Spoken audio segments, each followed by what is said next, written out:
querido público. Vamos a comenzar, sobre todo porque hay que cerrar a las 7 y hay ahí unos compañeros que han sido los responsables de las EDUSIS invitados a participar. Yo creo que eso sería lo que tendría más interés, ¿no?, para todos y todas nosotras. Bueno, se supone que yo tenía que dar una conferencia inspiradora, me han dicho, ¿no? No sé muy bien lo que es dar una conferencia inspiradora, pero por lo menos voy a intentar dar una conferencia que despierte el apetito, ¿no?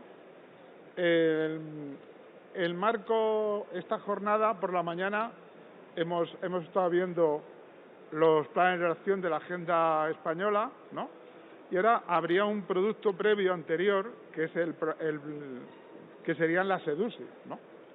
Si vemos nuestro pasado, más o menos, ¿no?, habrá gente suficientemente mayor para acordarse de una cosa que se llamaban las Agendas 21. Unas Agendas 21 que fueron aprobadas en Río 92 para tener un plan de acción local, que es lo que llamamos Agendas 21, que es lo que iba a cambiar el mundo a partir del año 2000. Entonces eran unas agendas que iban a ser una transformación de nuestros espacios de convivencia y nuestras ciudades. Podría hacerse Agenda 21 en casi todo. Luego hay otra cosa que ha resultado, hay otros productos intermedios, pero el más cercano son las estrategias de desarrollo urbano sostenible integrado, que era un programa necesario para poder acudir a conseguir fondos europeos, ¿no? En el caso español, pues han hecho igual que en las agendas 21, se hicieron mucho, se hicieron muchas de ellas. Pero claro, a mitad de este camino de la EDUSI, pues hemos tenido una pandemia global, un cambio en las estrategias de la Unión Europea y han surgido pues los fondos Next Generation y el plan de transformación y regeneración urbana del Estado español, ¿no?, que nos ha llevado a nuevas demandas que de repente se cruzan con ideas fuerza o ideas coquetas, ¿no?, como la ciudad de los 15 minutos. Son como capas que se van sumando a la acción municipal, que van desarrollando sus propios programas, ¿no? Sobre todo esto es un no acabar, ¿no? O sea, es un no acabar. En el año 2015 ONU aprueba la Agenda 2030 y en la Agenda 2030 aprueba esta baraja del tarot de la sostenibilidad, ¿no?, en el que pues hay un montón de figuras, ¿no?, una baraja que se supone que debería de ser el instrumento de discusión o un instrumento, sería como un lenguaje universal. Hay 17 grandes temas, ¿no? El 11 está dedicado a las ciudades y se supone, no sé cuánta gente se ha leído, no solamente, o ha mirado solo el colorín del ODS y solo dio su nombre, y se ha leído el contenido, ¿no?, lo que hay debajo de ello, que hay una literatura debajo, ¿no?, más o menos afortunada, más o menos que se pueda extender. Se han criticado mucho los ODS porque adolecían de una cierta dimensión también territorial espacial. Pero es un poco como decía Pedro Marín esta mañana. Decía, bueno, al fin y al cabo es un vocabulario, un lenguaje. Ahora vamos a ver cómo lo usamos, ¿no? Es un poco como las cartas del tarot. Pues depende de quién te las eche, ¿no?, pues significan una cosa u otra, ¿no?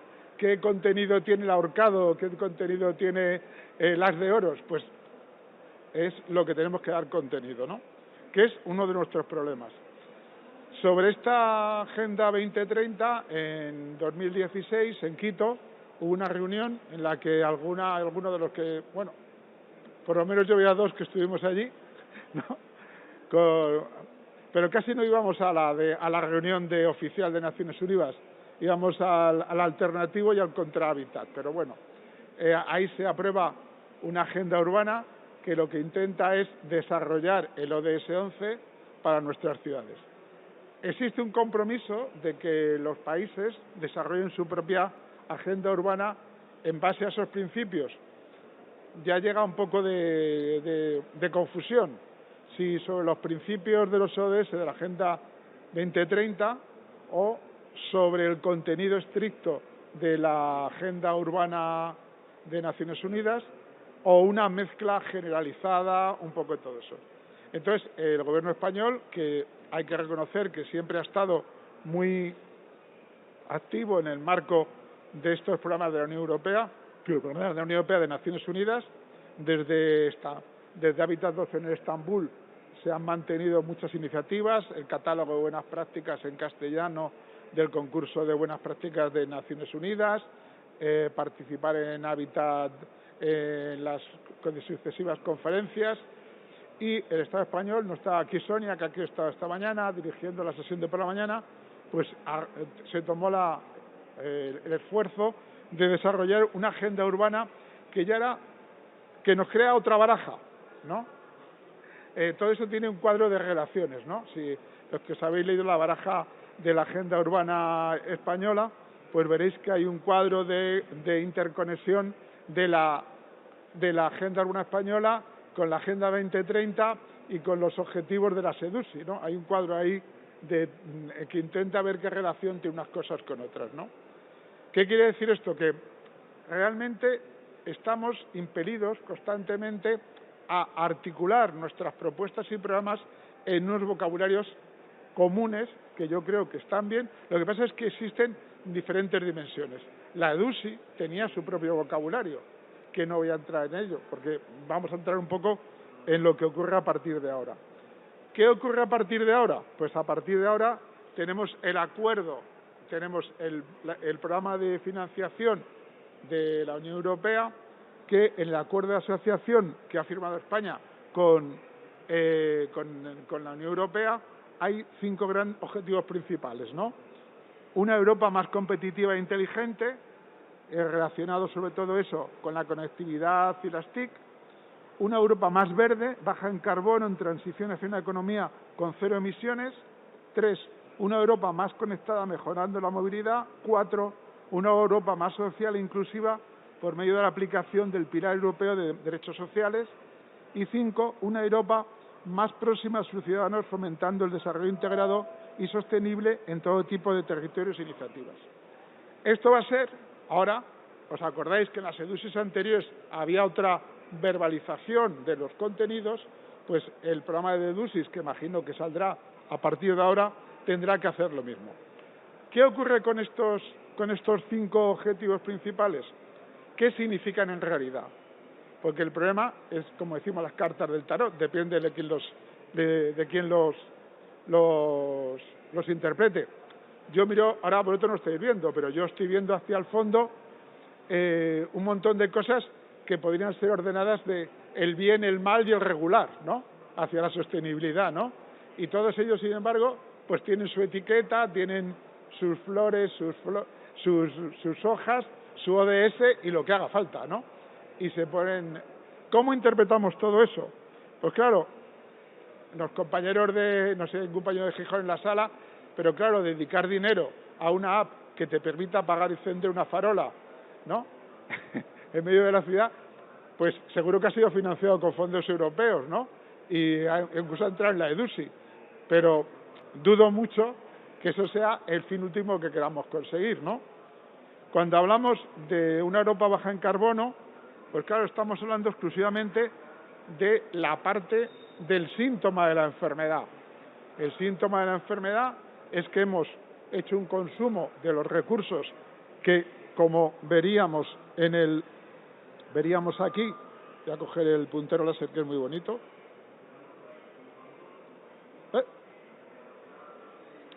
No sé si se ve ahí lo que hago, lo que no hago, ¿no? Fijaros que desde el año 72 sabemos que estamos abocados a una crisis de recursos, una crisis de contaminación, una crisis de población y, por tanto, una crisis de modelo de sociedad.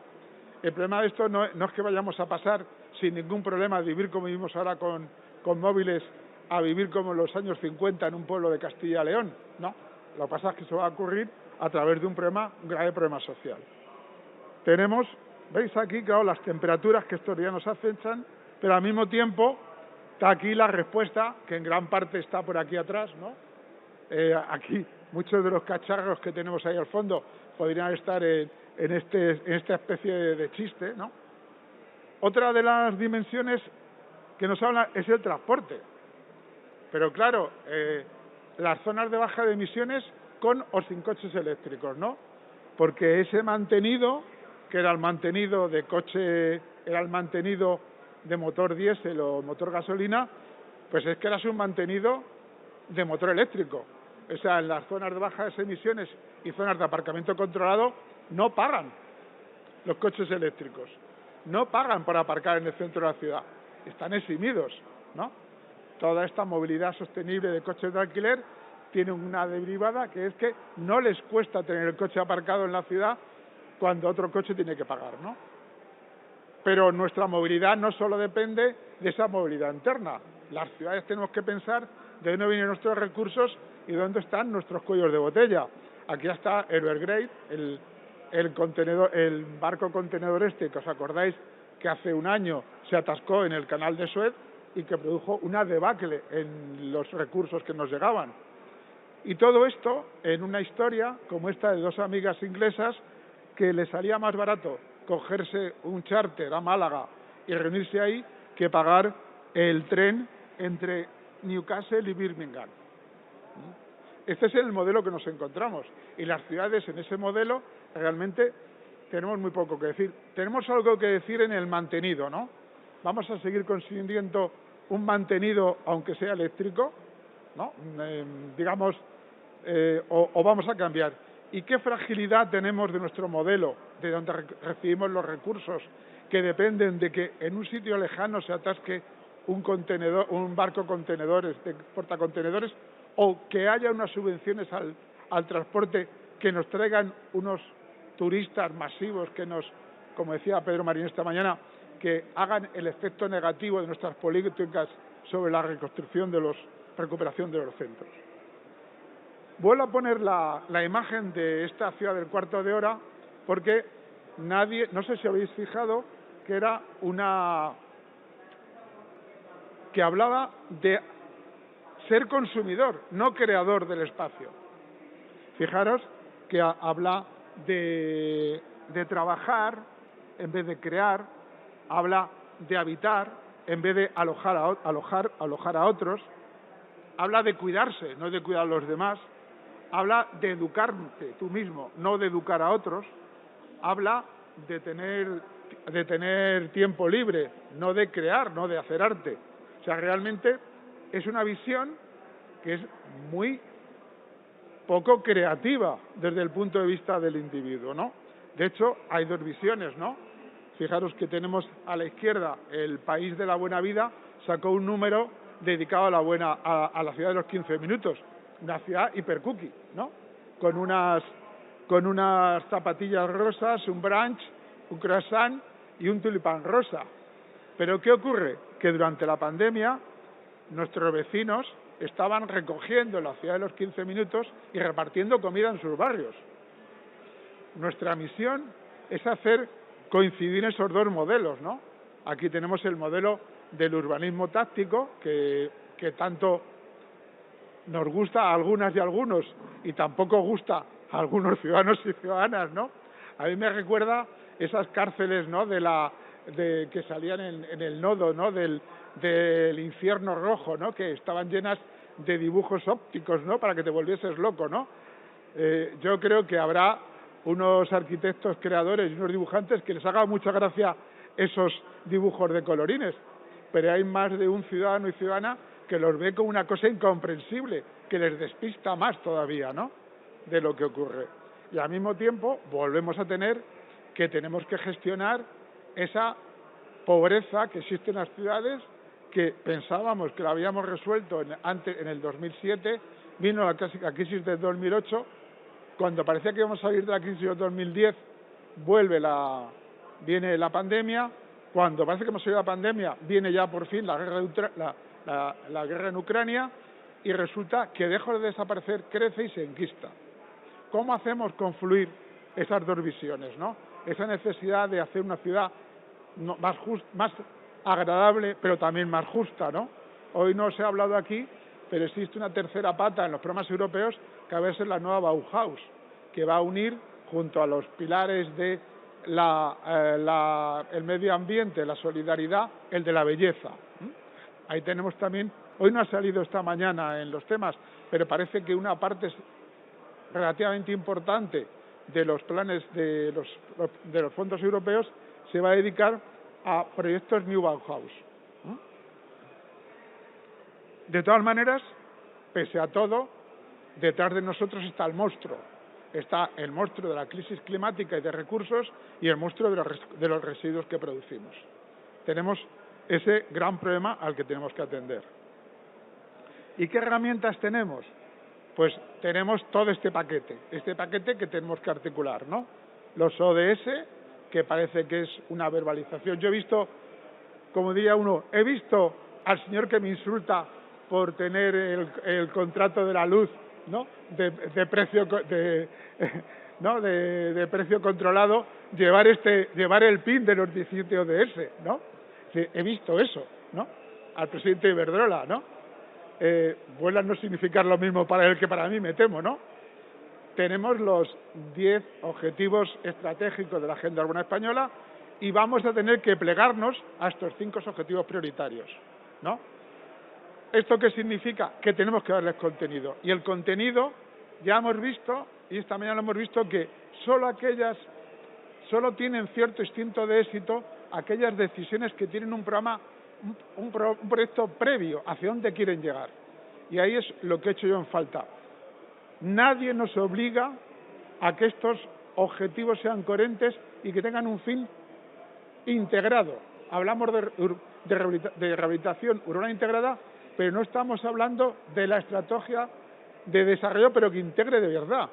¿De dónde vienen las cosas? ¿Cómo las voy a consumir? Esto me gusta mucho poner últimamente, ¿no? Hay alguien mayor, hay algunos en la sala que son mayores y que se acuerdan de esto, ¿no? Y otros igual lo habéis visto en la película. En 1973, el Apolo 13, no sé qué opinan los supersticiosos, iba camino de la Luna para alunizar allí y se estropeó y no pudo alunizar. Y cuando estaba volviendo, no solo no había podido alunizar, sino que se le estropeó la maquinaria para depurar el aire. ¿Y qué ocurrió? Pues que se reunieron todos los ingenieros, en aquel momento las ingenieras no sé dónde estaban escondidas, ¿no? Veis aquí a todos estos hombres aquí, con todo lo que había dentro de la astronave y resolvieron el problema. Yo creo que es una buena metáfora de lo que podemos hacer en todas nuestras escalas. Vamos a hacer arqueo o balance de lo que tenemos en el planeta y vamos a intentar poner en orden para resolver los problemas que tenemos. Y no lo estamos haciendo. No lo estamos haciendo. Porque ya estamos viendo que todas las políticas que intentamos son negativas, ¿no? Decía el compañero de Euskadi esta mañana, bueno, es que a nosotros no nos caben los paneles solares, importamos el 90% de energía. Y decía el de Extremadura, pues yo exporto el 80% de energía y me están llenando el territorio de paneles solares, ¿no? Las transferencias estas entre las comunidades autónomas, no sé si se hacen solo las transferencias fiscales o también habría que tener las energéticas y medioambientales, ¿no? Para encontrar el auténtico equilibrio en la balanza de las comunidades autónomas, ¿no? Fijaros que la metáfora es esa. ¿Qué tenemos y cuál es el problema? El problema no lo hemos acabado de definir. Yo solo querría poner unas cuantas cositas sobre cuál creo que es los temas. La determinación de la escala. Yo hablo de barrio-ciudad, no de barrio de 15 minutos, porque es un barrio en los que los ciudadanos son actores, son políticos actores del cambio, no consumidores de las zapatillas rosas. Ahorro frente a eficiencia. Aunque pongamos un 20% de electricidad fotovoltaica, no vamos a resolver el problema. Tenemos que bajar mucho más. O sea, hay que ahorrar un 30% aparte del 20% que pasamos a fotovoltaica. Porque la fotovoltaica también tiene su mochila de CO2, no nos engañemos. Y tendrá a los 25 años de durabilidad de los paneles su mochila de residuos. Ahorro. No podemos seguir diciendo que basta con poner LED, que basta. No, no. Ahora mismo aquí, en este local, se está incumpliendo la normativa de confort. No hemos alcanzado los 27 grados y tenemos el aire acondicionado puesto. La calidad de vida. Este es el concepto emergente, el concepto fundamental.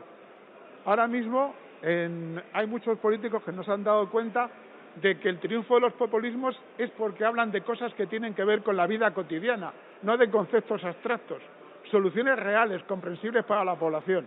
Aquí tenemos a nuestros compañeros de cuando inauguramos el carril bici de la dehesa de la Villa y los vecinos le pusieron el nombre aquí de nuestro amigo Anselmo de Gregorio, que daba la casualidad de que él y su hermano habían estado defendiendo el Cerro de los Locos de la dehesa de la Villa durante la guerra.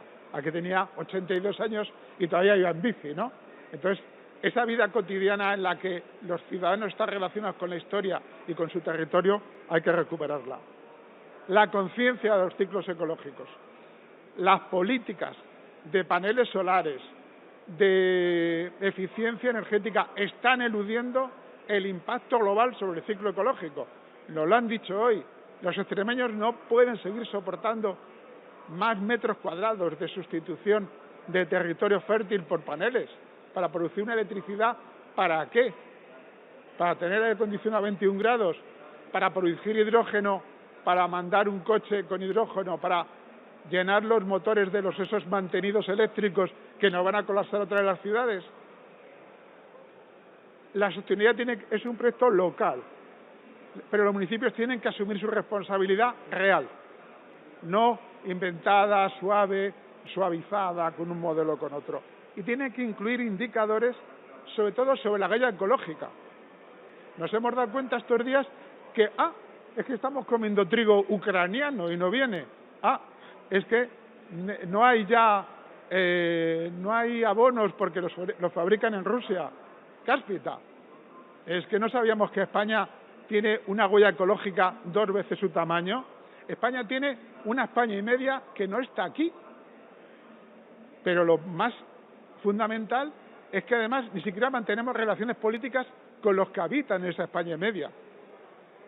Estamos preocupados de que no votan los inmigrantes en nuestros barrios y tenemos una España y media que ni vota, ni se la espera, ni tenemos ninguna relación política. Y nos asombra cuando se produce algún fenómeno como el producido con Argelia o los que se quedan produciendo. Y es la gestión de una sociedad muy compleja, pero que tiene que ser igualitaria. Ahí es donde sale los que viven en las ciudades, pero las relaciones que tienen con los espacios de los que los surten. Tenemos que ser capaces de prever el futuro y de adelantarnos a sus problemas. Y esto solo es posible con una participación, con la participación al interno de los que aquí vivimos, en nuestra ciudad, pero vuelvo a insistir, con los que mantenemos esas relaciones de dependencia. Pero eso sí, optimismo. No podemos tener un discurso completamente pesimista. Como decía mi amigo Cois, que esta mañana estaba ahí hablando de agroecología y consumo eficiente, solo si somos capaces de presentar una alternativa optimista. Aquí ya en la sala, por lo menos, estamos 2 fans de Estación 11, ¿no? Que es una serie, se supone que es posapocalíptica, que ha habido una desaparición de una parte importante de la humanidad, pero que se salva gracias al arte. Hay maneras de vivir de otra manera que no tienen por qué ser pesimistas, pues no es el mundo de los zombies. Y por último, un epílogo reaccionario, el planeamiento. Solo el planeamiento urbanístico, solo un planeamiento con objetivos claros, es capaz de resolver el problema. Porque nos da un modelo. Esas tendencias que dicen que no hay que tener modelos falsos. Todos tenemos y todas un modelo. Cuando nos vamos de vacaciones, imaginaros que os vais un año a recorrer el mundo y queréis volver. Hacéis un modelo. ¿El modelo para qué te sirve? Para si te enamoras en Pisa y te quedas una semana, tienes que saber si vas a poder no ir a Florencia y no ir no sé dónde, pero sí puedes llegar a Roma y coger el siguiente avión, salvo que digas, es que este ya no es mi proyecto y me da que ver vivir en Pisa. Pero el plan es un modelo y es un modelo muy flexible. A mí la gente que dice que esto no es flexible, pues debe ser que no vive en la misma ciudad que yo, porque aquí tenemos el Plan G de Madrid, hemos hecho mangas y capirotes con el Plan General del 96. Hemos enterrado una autovía, estamos haciendo una cosa que se supone que va a ser lo más de lo más en el mundo, Madrid Nuevo Norte, y el modelo que te dice es si se desequilibra un plan bien hecho. Y el modelo, por eso, es la suma de todo lo que sabemos, ni la verdad ni el futuro. Pero si tenemos un modelo, podemos prever qué pasa cuando el modelo se altera. Y nada más, muchas gracias.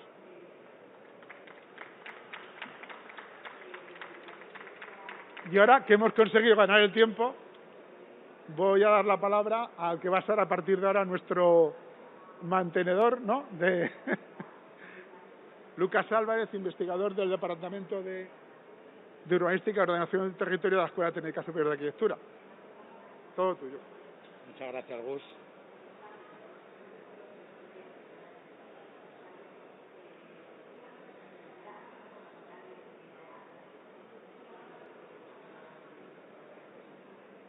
Hablábamos antes de empezar con Ángel, que está ahí, hablará después, que tendemos a ser como el blues de los eventos. Esta presentación ya nos pone un poco en el tono.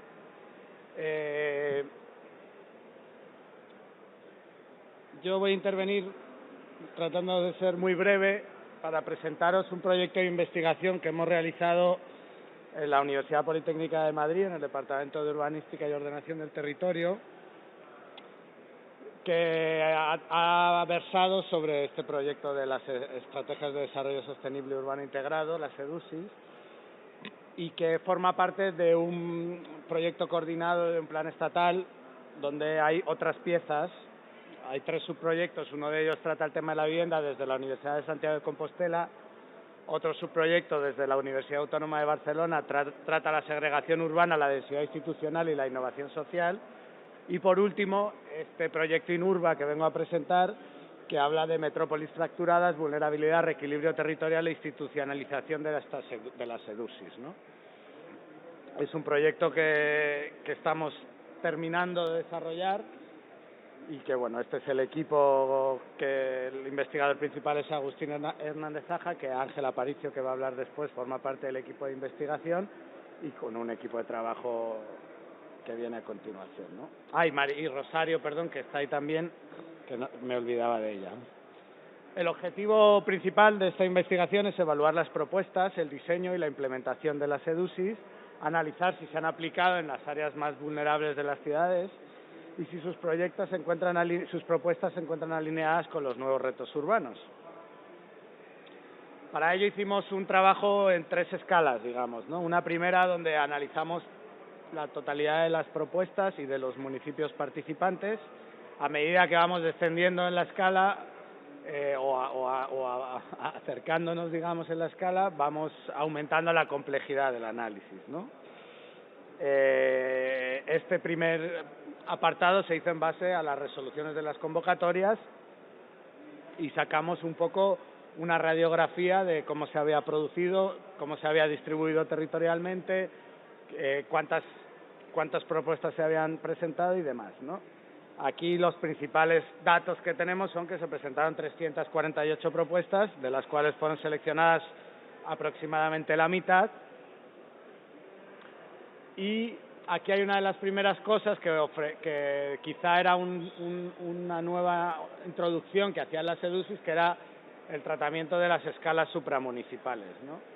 Esto, que era un aporte o era una novedad frente a procesos anteriores, donde las actuaciones estaban más centradas en una escala más concreta de la ciudad, luego demostró tener un éxito relativo, ¿no? Porque si bien se presentó un 40% hasta un 40% de las propuestas que se presentaron eran de ámbito supramunicipal, solo se aprobaron un 12%, o sea que la propia selección ya dejó fuera en parte toda esta idea de ampliar la escala de intervención, ¿no? Otro tema que veíamos en este nivel de análisis era el reparto de las ayudas por comunidades autónomas. Esto ha venido muy influido por el monto de cofinanciación que había en cada una, y vemos que prácticamente el 40% de la financiación fue a parar a Andalucía, seguido de la Comunidad Valenciana, Galicia, Castilla-La Mancha y Canarias, que algunas eran regiones en transición y otras más desarrolladas, pero había algún tipo de aporte más allá del baremo de ese tipología de región, lo cual hizo que aumentara la dotación económica, ¿no? Además, analizábamos cómo se aplican en las áreas vulnerables, y aquí había alguna cosa, encontramos ya solo analizando las EDUSIS y comparándolas con el catálogo de barrios vulnerables de 2011, ¿no? Digamos que mientras que las EDUSIS seleccionadas en promedio tenían barrios vulnerables más que las que no habían sido seleccionadas, digamos, el 30,6% de la población de las seleccionadas vivía en barrios vulnerables frente al 21,3% de las no seleccionadas. También descubrimos que un montón de ciudades, en las ciudades donde no había o donde no se habían presentado EDUSIS o no habían sido admitidas, ese porcentaje era todavía más alto, con lo cual parece que la vulnerabilidad formaba parte de la propuesta o en las ciudades donde había más vulnerabilidad pasaron adelante las propuestas, pero también había ciudades con alta vulnerabilidad donde no hubo propuestas, ¿no?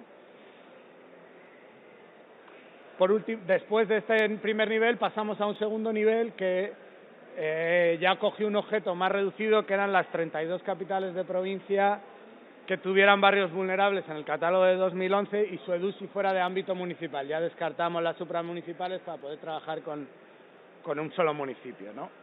Aquí elaboramos un inventario de una serie de fichas donde ahí veis un poco la distribución territorial de estas ciudades,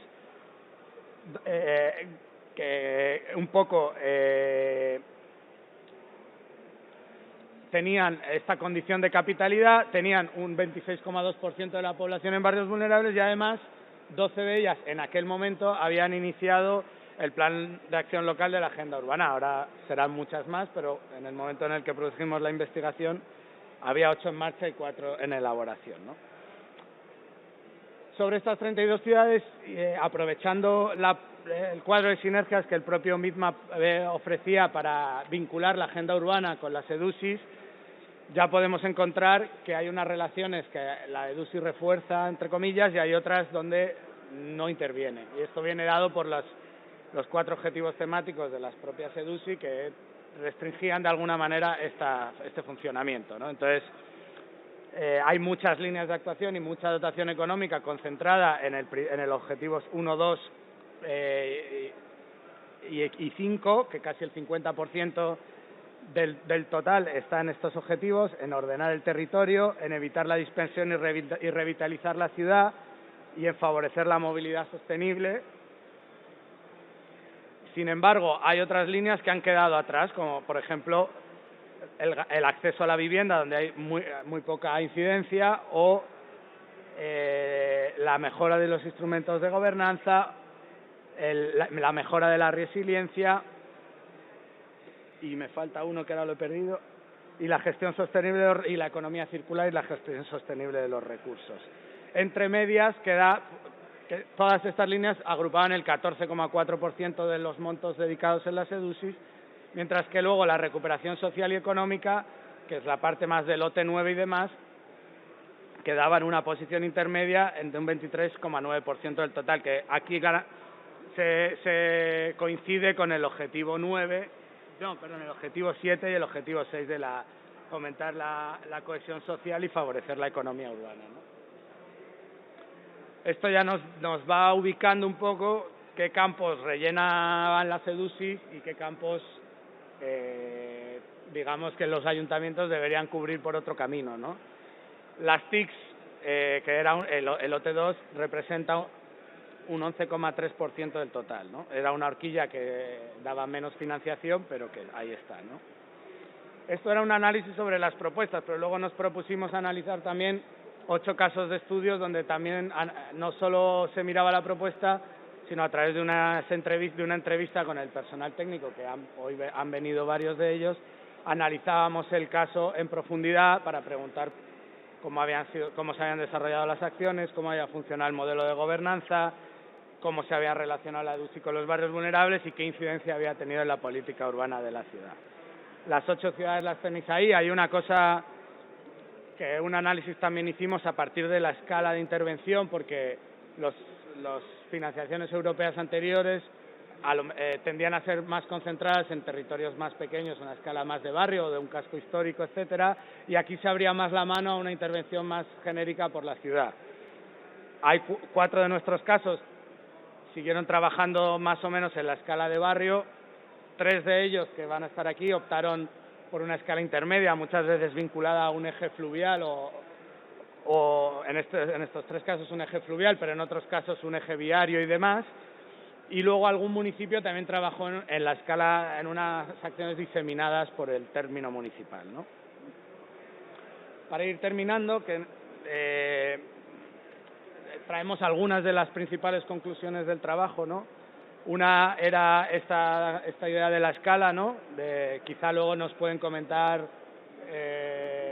las compañeras y compañeros que cuenten los casos cómo ha funcionado este salto de escala, estas intervenciones, porque claro, al aumentar la escala también el monto de financiación se disemina de mayor medida, cómo ha funcionado esto, cómo esa desconcentración del recurso, si tiene más éxito o tiene menos éxito. Hay otro tema que yo creo que me parece interesante que podamos hablar, que es la propia propuesta de la EDUSI hablaba de un diagnóstico muy integral, ¿no? Muy ambicioso, con muchos inputs, proponía un proceso de participación y demás, pero luego el plan de implementación estaba mediado por una horquilla de 4 objetivos temáticos muy amplios, pero también muy definidos, por el que tenía que pasar todo eso y decantarse en una serie de acciones.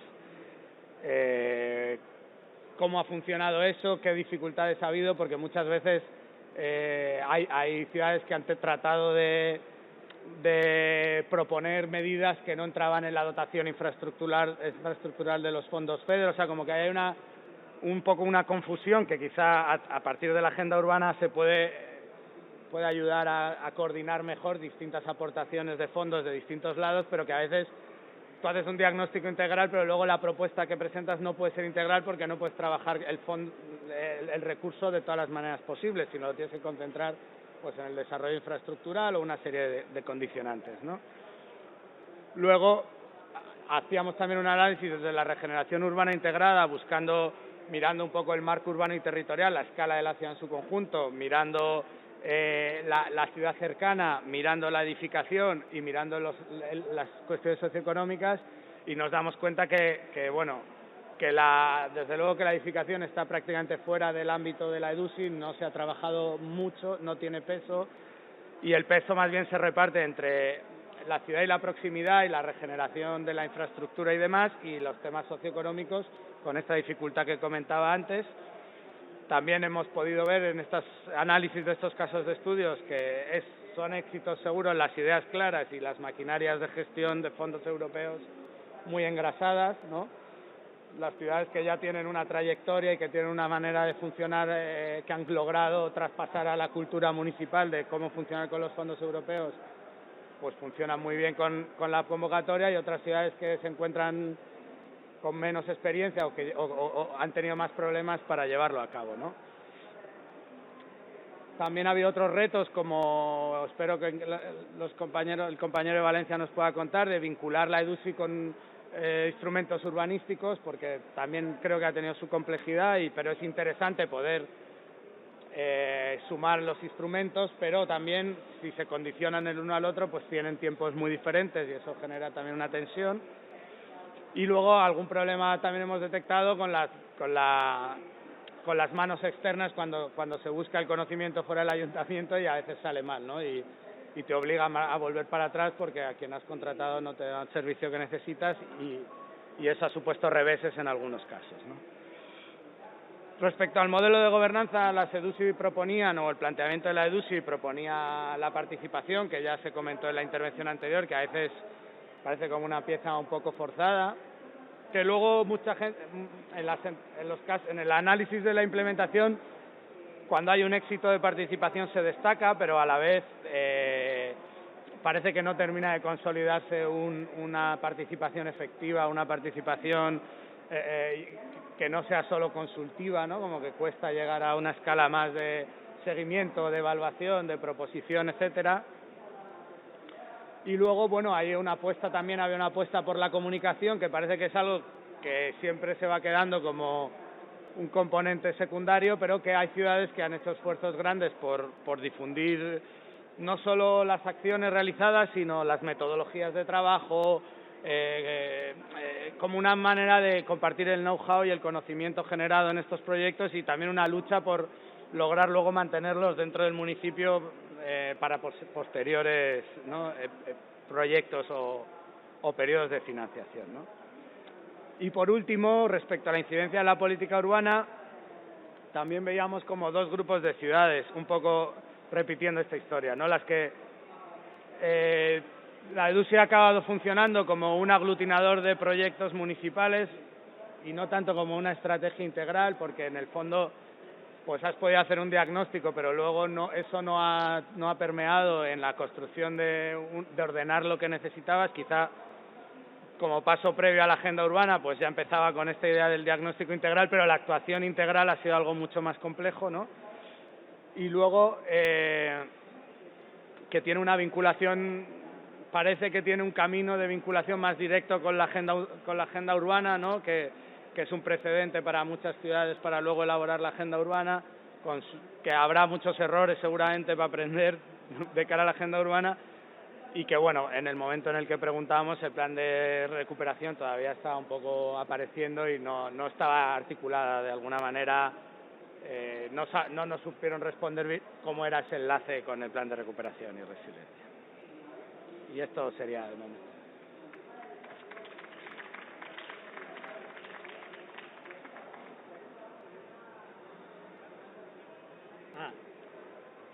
Una de estas capas de información, que es la de todas las propuestas y demás, la vamos a publicar en el portal del Consorcio Madroño, las bases de datos que hemos trabajado, para que estén a disposición de quien quiera usarlas para trabajar, investigar y demás. No están subidas todavía, pero lo estarán. A continuación va a subir Ángel Aparicio, que es miembro del equipo de investigación del proyecto, y que va a hablaros sobre la frágil institucionalización de la regeneración urbana en España.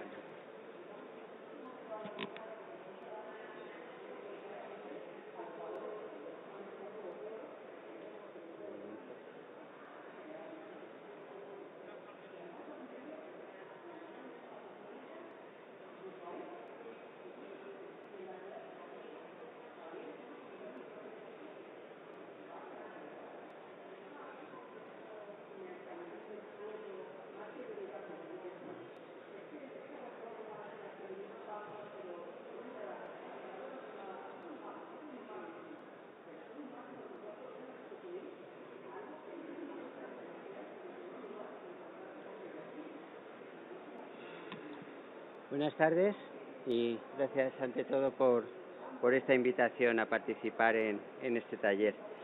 El tema que voy a seguir es el de intentar analizar cuáles son las causas por las que estos procesos de regeneración de nuestras ciudades pues parece que han tenido tantas dificultades para irse haciendo realidad y para consolidarse en nuestro país. Pensemos que sobre este tema pues ya prácticamente hace 30 años que se inició la andadura, ¿no?, cuando empezaron con fondos también de la Unión Europea, en este caso a iniciativa de la Comisión Europea, pues recuerdo que se iniciaron en algunas ciudades lo que entonces se llamaron los proyectos urban.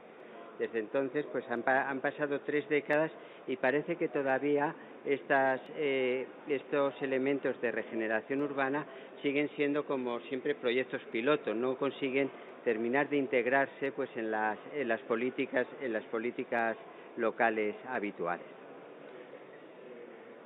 ¿Por qué sería importante una institucionalización de la regeneración urbana? En primer lugar, creo que para equilibrar las relaciones de poder que tenemos entre los actores.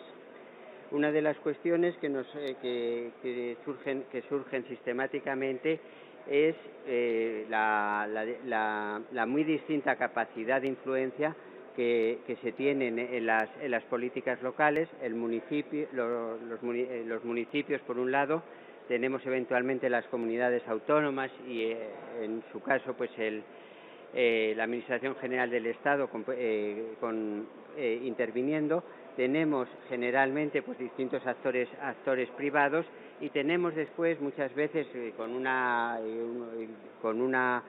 participación pues puramente testimonial, pues a los residentes, personas o actividades que están en la zona donde se va a intervenir.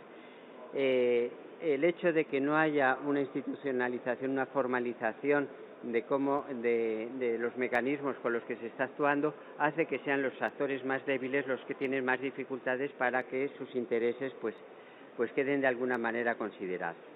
El segundo problema que encontramos es la falta de instrumentos de financiación estables para poder poner en marcha estas políticas, que hace que las ciudades se tengan que mover a golpe de iniciativas que vienen desde las otras instancias de la multigobernanza, ¿no? Sea de la instancia europea, sea de la instancia nacional o eventualmente de las comunidades autónomas.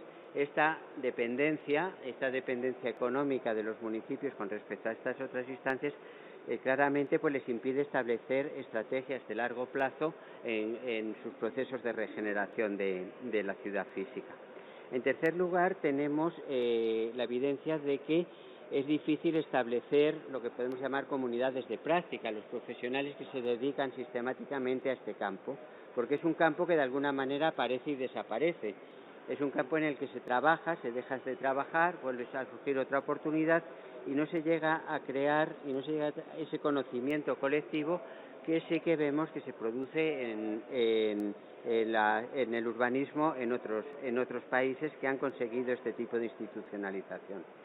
Y finalmente creo que también es un proceso para superar esta etapa de esta larga etapa en la que ha vivido y sigue viviendo nuestro urbanismo, que es ese urbanismo negociado en el que todo se puede discutir en una mesa, pero entre los intereses privados, entre los promotores privados y la administración pública, que queda a merced de conseguir atraer, ¿no?, seducir a ese capital, a esos inversores que están interesados en invertir en la ciudad. Esa larga etapa, ¿no?, que se inicia en los años 80 de urbanismo negociado, pues lo que supone es que no hay reglas fijas, y cuando no hay reglas fijas, lógicamente son los agentes con más poder y más capacidad de influencia aquellos que consiguen imponer sus intereses. ¿Cuál es la situación actual? Hay que decir que se ha ido avanzando, pero que el proceso de avance ha sido lento. Si pensamos los temas de lo que voy a llamar en general como regeneración urbana, desarrollo urbano sostenible, renovación, desarrollo integrado, todas estas cuestiones, pues creo que podemos situar aquella ley del suelo, ¿no?, del 2008, el texto refundido del Real Decreto Ley 2/2008 como el primer impulso por intentar hacer de la regeneración y no de la extensión pues la base del crecimiento futuro de nuestras ciudades, ¿no? Luego tuvimos la ley de las 3 R's del 2013 y finalmente el texto refundido todavía vigente, ¿no?, que se aprobó en el 2015. Ahí creo que hemos conseguido encontrar un marco legal interesante para poder sistematizar nuestra intervención en la ciudad. Hemos tenido los planes también estatales de vivienda, que en algún momento llegaron a ser incluso planes estatales de regeneración urbana y vivienda, incorporando esta cuestión. Ahora hemos vuelto pues al concepto más bien de plan estatal de vivienda, por más que incluso en el plan recién aprobado pues sí que hay alguna referencia a las cuestiones de regeneración y no solamente a la de vivienda. Quiero decir con esto que la política de intervención en la ciudad desde la Administración General del Estado ha estado demasiado centrada en la cuestión obviamente fundamental de vivienda, pero no ha conseguido consolidar esa aproximación más amplia a lo que podemos llamar regeneración urbana. De ahí que hayan sido las EDUSES, las Estrategias de Desarrollo Urbano Sostenible e Integrado, las que hayan marcado pues el último intento de hacer un cambio en este sentido. Este planteamiento fue posible gracias una vez más a la Política Europea de Desarrollo Regional, que establecía una de sus líneas de intervención, la intervención de regeneración en las ciudades, y que se incorporó en el acuerdo de asociación de España con la Comisión Europea para el periodo anterior, el 2014-2020. ¿En qué medida esto se va a recoger en el nuevo acuerdo de asociación? Pues todavía está por definir, porque hay algunas cuestiones que todavía no están cerradas, y no estoy equivocado. Hemos tenido después la nueva oportunidad del Plan de Recuperación, Transformación y Resiliencia, donde inicialmente la intervención en la ciudad volvía a ser un elemento importante, pero donde yo creo que hemos tropezado con el problema de los plazos. La cuestión es que el plan de recuperación lo que quiere son intervenciones rápidas que puedan ponerse en marcha inmediatamente, porque finalmente es un plan keynesiano de impulso económico. No pensemos demasiado en qué lo gastamos, pero gastémoslo ya, ¿no? Es el planteamiento, ¿no? Claro, este planteamiento pues se da un poco de tortas con un planteamiento de largo plazo, que es el que tenemos en la regeneración urbana, donde podemos dar resultados 5, 10, 15 años, ¿no? Estamos hablando de ritmos distintos, y yo creo que ahí hemos tenido dificultades para poder integrarnos bien. Y bueno, quiero decir con esto que vamos dando pasos, pero que todavía no tenemos un marco legal, una política pública lo suficientemente consolidada, y que tenemos que dar más pasos en ese sentido.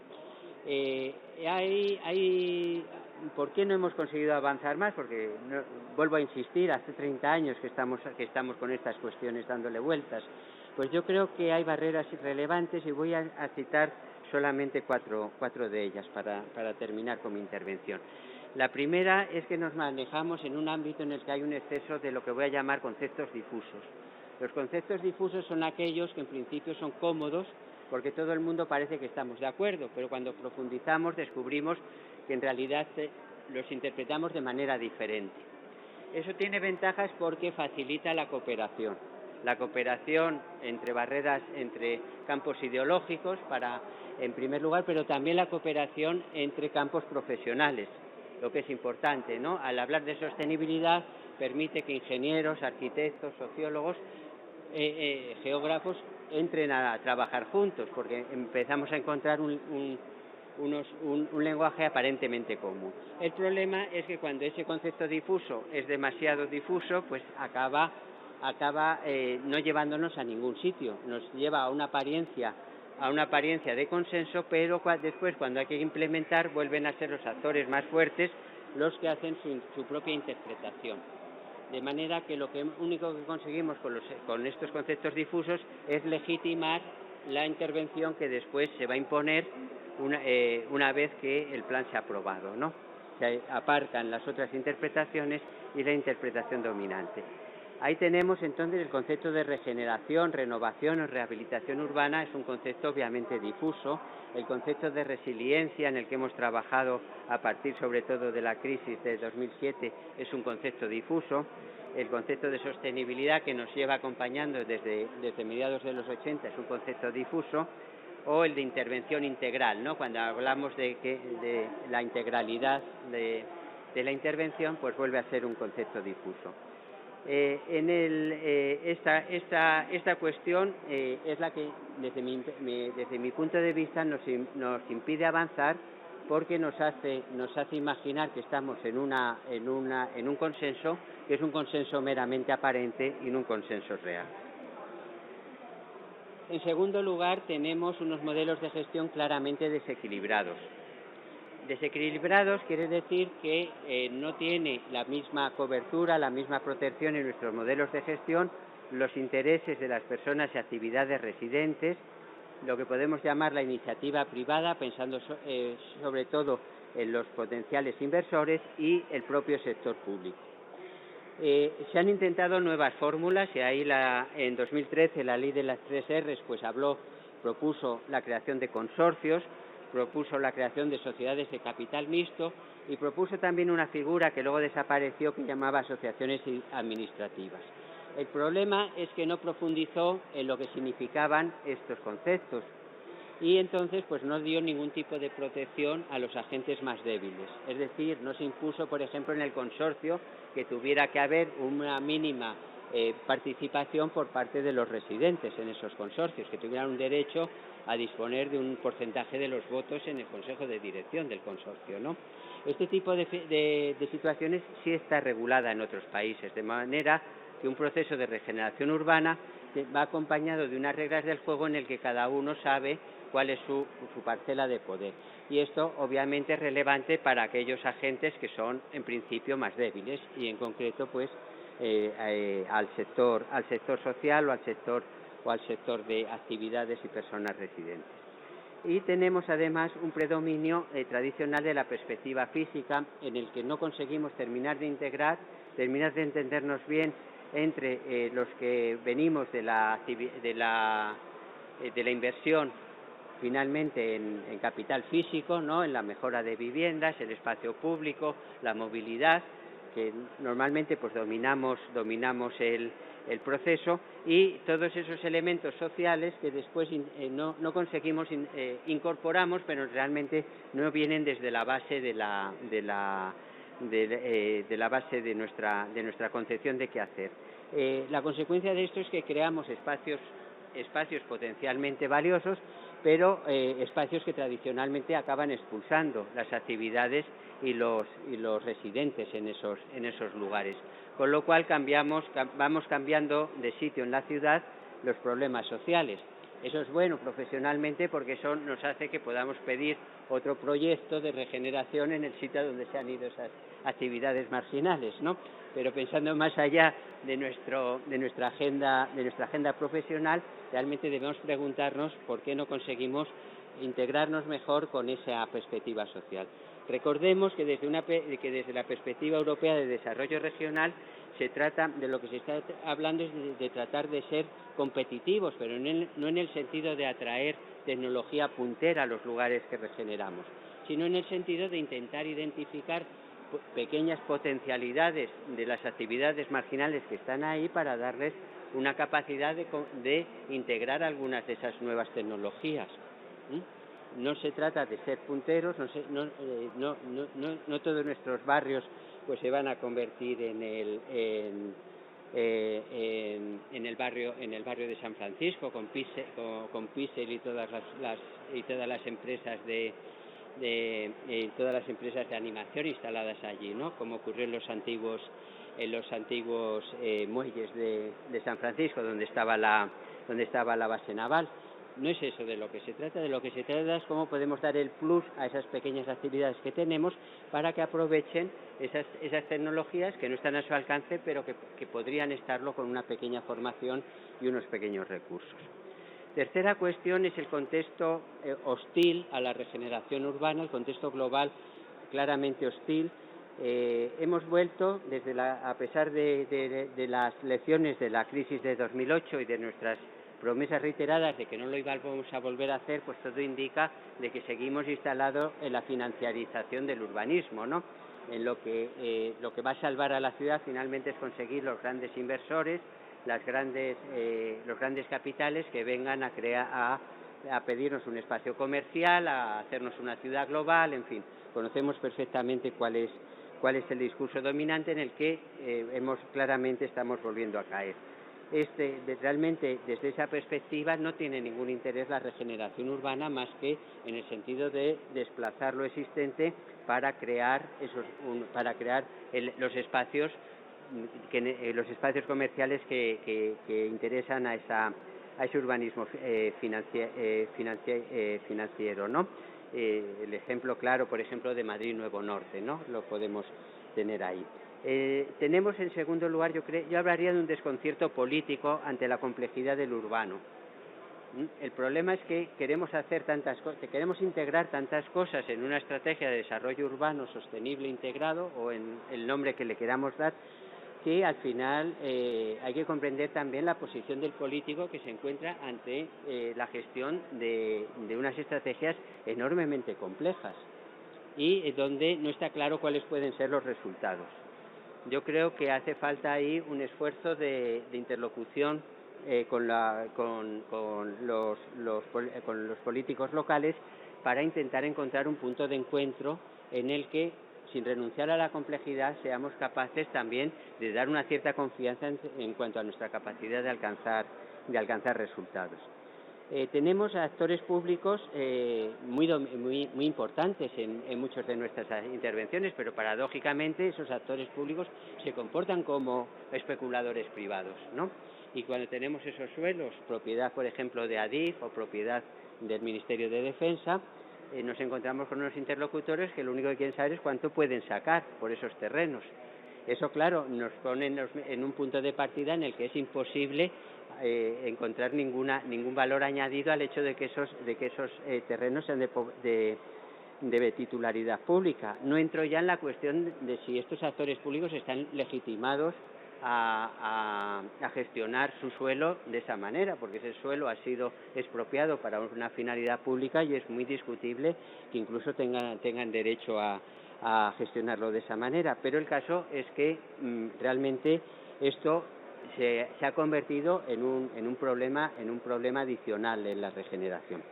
Tenemos la polarización ideológica que nos hace que atraviesa cada vez más nuestras sociedades y ante la que cualquier proceso de concertación se vuelve todavía más complicado.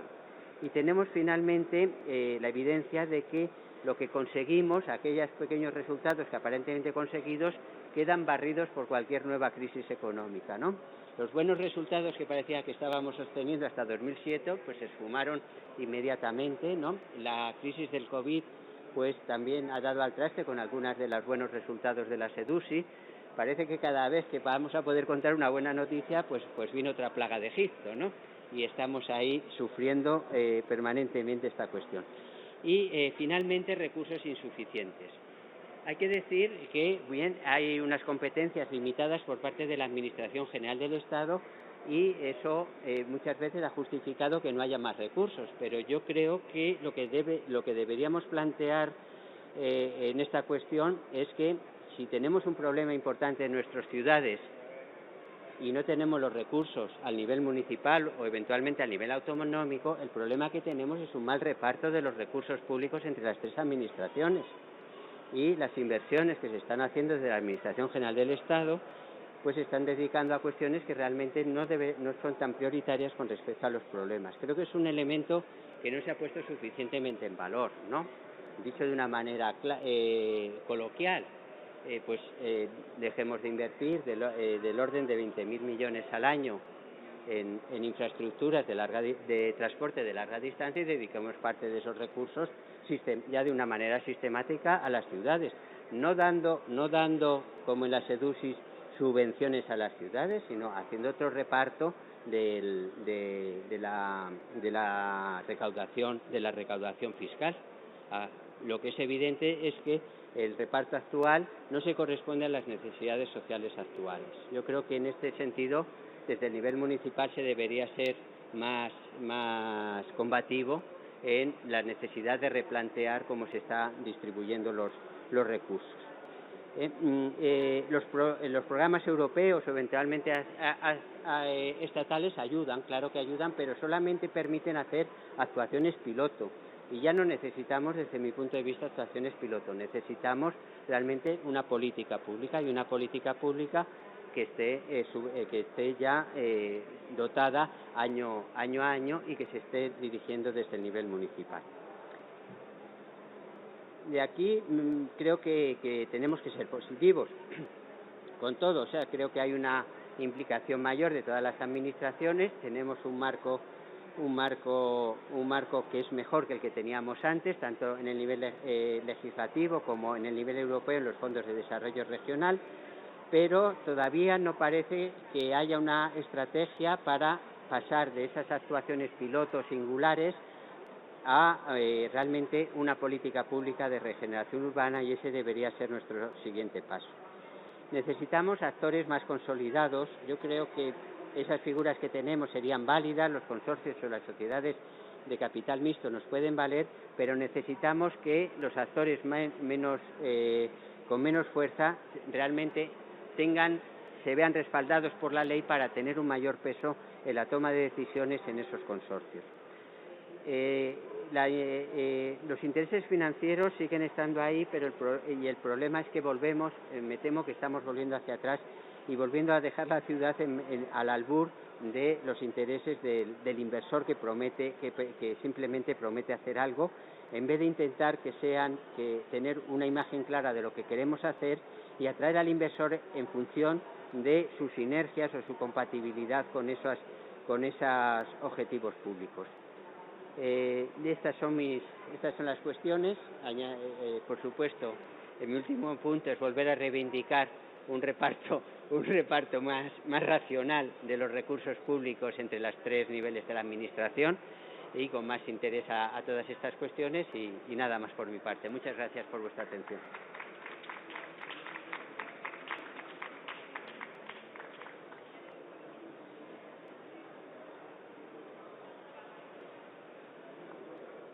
Bueno, ahora pasaríamos a la presentación de los casos y el debate abierto.